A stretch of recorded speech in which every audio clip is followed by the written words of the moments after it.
Girls Frontline 2 is super near, but is it worth to play? Since I'm thankful to play this on closed beta testing, I can share some information that you guys need. I think the biggest question right now is Girls Frontline 2 a standalone? Yes, you don't need to play the first one, but Girls Frontline 2 is a sequel.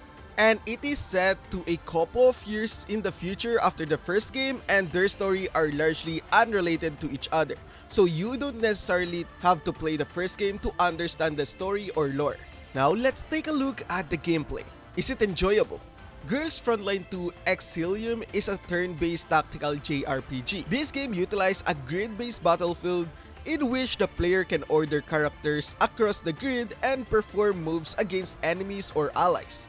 The gameplay view shifts whenever characters do something noteworthy, such as performing special moves, getting over the environmental hurdles, or just plain walking, as you can see in the background. So how was the gameplay? Is it boring? Is it fun? Let's see.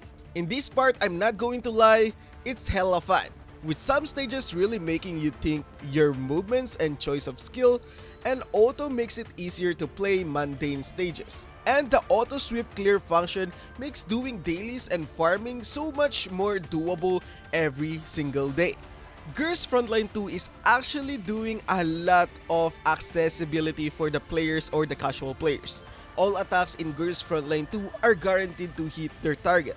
Covers, which is used to boost both defense and evasion in other games, now only improve defense by a lot. Next up will be the biggest concern for people, CN 1-year gap to the global version. It was confirmed that in Girls Frontline 2 Exilium will keep 1-year difference between global and China servers, which is a big concern. This is actually good because rushing content is not exactly a good thing for a gacha game. But some of the community will keep telling you to skip for every banner since a better version or better character will be available in CN in a couple of months. While also it's good for players in terms of being able to save for characters you want and you see on the CN community, which is super good, right? At least it's not freaking 2 years, right? Okay, wait. So let's say that you guys want to play this game. Is there any endgame on this game? Okay, that's a good question. Okay, I can't really actually answer this because I barely reached level 40 by the time the server closed. But there is actually a high difficulty content in the game. There are boss stages in this game, which is super endgame. And it is super similar to Honkai Impact 3 Abyss if you guys play that. And also PvP, there is also raid gimmicks and Spiral Abyss of Girls Frontline. And also that will serve an endgame for people that are looking for endgame. And also the farming content is super good. And I'll look forward to that. Next up, it's not perfect but it's pretty close. Of course, Girls Frontline 2 isn't flawless, at least in CBT. For instance, the dynamic combat camera, as great as it is, sometimes it clicks through obstacles and block your view. Also, each title's ultimate animation plays with sound effect only and also voice line afterwards, which makes the animation feel oddly empty and despite looking amazing. The most common question for me is how long to clear the daily quest. To answer that interesting question, around 5 minutes tops. Daily guild mission takes a bit longer because it can be swept and the enemies are on the max level. If that's Frontline or the guild PvP is on season, expect another 10 to 15 minutes for those stages. Now let's talk about gacha system. First banner will be the beginner banner. The first 50 pulls in the standard banner will be part of the beginner banner. The pulls will have 20% discount requiring only 8 standard pulls to perform 10 pulls. You will be able to get one of the following elite tiles guaranteeing at 50 pulls. Once the 50 pulls are completed, the banner will be converted into a standard banner. Now let's go and talk about limited character banner. Each limited doll banner usually lasts for duration of the event, which is 3 to 4 weeks. The character pull chance is 50-50. This means that if you pull a standard or elite doll, there is 50% chance that you will get the desired rate up.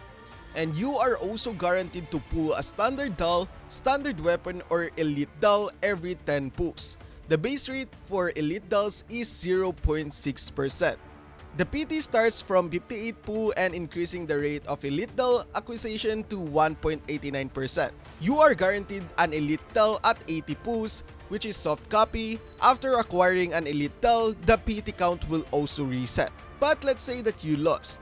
If the elite doll acquired is not the rate up doll, the next elite doll will be the guaranteed to be the rate up doll, which is hard PT at 160 pools. Now let's talk about the weapons. Take note that limited banner weapons will not join the standard banner. The character pull chance in this banner is 75 to 25%. This means that if you pull a standard or signature weapon, there is a 75% chance that you will get the desired rate up weapon. You are guaranteed to pull a standard weapon or signature weapon every 10 pulls. The base rate for the signature weapon is 0.7%. The PT starts also on 50 pulls and it will increase the rate of signature weapon acquisition to 2.18%, which is super a lot. You are guaranteed a signature weapon at 70 pulls, which is the soft PT. After acquiring a signature weapon, the PT counts will reset. So let's say that you lost. The signature weapon acquired is not the rate up signature weapon. The next signature weapon will be the guaranteed to be the rate up signature weapon, which is the hard PT at 140 pulls. And also, let's talk about affinity. Girls Frontline 2 Exilium features an affinity system called implicit feedback. This allows you to bond with your favorite characters or titles and receive various rewards such as materials and also cosmetics. Reaching feedback level 5 will grant you the option to form a special bond with your characters or your favorite titles called Covenant, which is the game's quote-and-unquote marriage mechanic. This implicit feedback mechanic can be leveled in the dormitory by clicking on the gift option with the respective title, and also gift come in 3 rarities: the gold, the purple, and the blue. Titles have various preference for non-chip gifts that are indicated at the top left with a colored smiley face.